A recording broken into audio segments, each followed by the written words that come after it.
as in everyone, because I don't remember everything.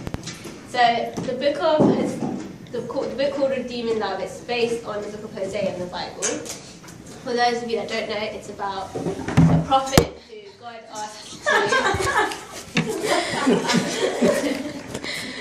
who God asked to marry a prostitute, and it reflects basically God's love towards us.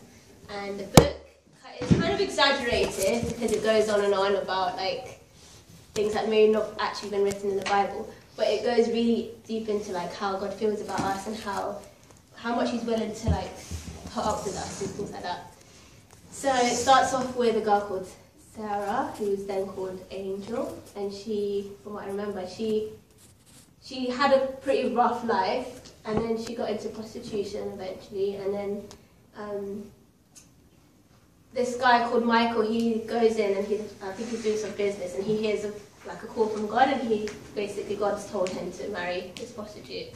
And he doesn't really, it's funny because every time like we think, oh, God tells us to do something and it's not really rational, but he decided to follow on this call, and then he tries to like get to know her, but she's put on this like hardened exterior, and she doesn't really want anyone to like bond with her or like give any emotions out and things like that, because that's the way she's been brought up. So it's nice to see how he continues and he tries really, really hard, and even though she's rejecting him, he'll try again to like get to know her, and that's exactly what it's like with us and God. And eventually she does, like he basically marries her because she's basically been beaten up and things like that, and then he takes her, and like it just shows how he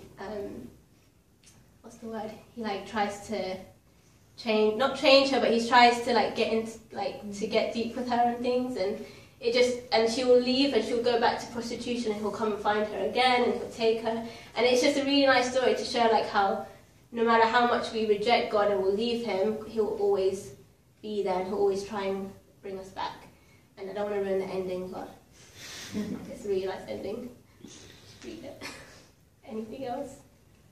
Oh, there's a bit where like she's doing all the like housework and all the wifely duties, and that really reminds me of how we sometimes do the things like come to church and go to meetings and things, but we're not really getting into this deep relationship with him.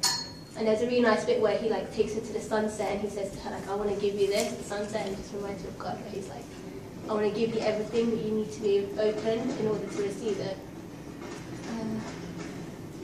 There's another bit where sorry, I'm jumping. So there's this other couple that I think their wagon or something broke down, and they were like, he was helping them fix it, and he was like, they became really close to that family, and she kept thinking that Michael or Hosea should marry this girl because she's like a good Christian, and like she kept thinking like, I'm not worthy of marrying him, like she should marry her, he should marry her instead. And that's really nice because it just shows us like how God's not looking for the perfect person. He's not looking for someone that's or ticks all the boxes. Like he just wants you, and he wants you to be open, and that's all he really wants from us. That's it. What else shall I add? So, any questions? What's the ending? I can't say it because it made me cry, so I don't want to ruin it for everyone. Should I just tell you? If you read, I don't read a lot of books. I hate reading, but this is one of the only books I read, and it's really, really, really good. Like it keeps you wanting to go on and wanting to read more and more. Just read it and you'll find out the ending. But it's such a nice story. Like it goes in detail, and you can imagine it.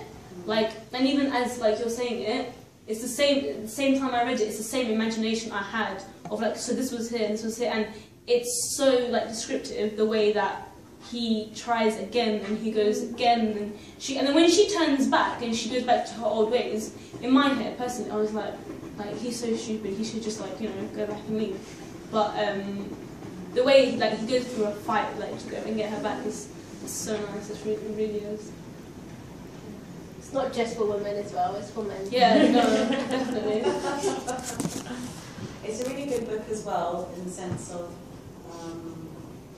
a lot of the time where we approach God is we've got maybe some past hurt, like maybe we've had some brokenness in our life, maybe disappointment from anyone, a friend, a family member, or whatever, and usually that doesn't allow us to open up before God because we've had that disappointment. So the way of tear is like people disappointed, especially by human beings. So it takes a lot for her to open up to Michael. Just like us with God, like maybe there's a lot of baggage that we're carrying, we're not ready to let go. And then this, like, God is like trying to, you know, unravel all the baggage so that you can be in an open relationship with Him. It's really powerful. And then after you read that, go back to read the book of Hosea, just to, yeah, it's really beautiful. Thanks. Thanks, guys.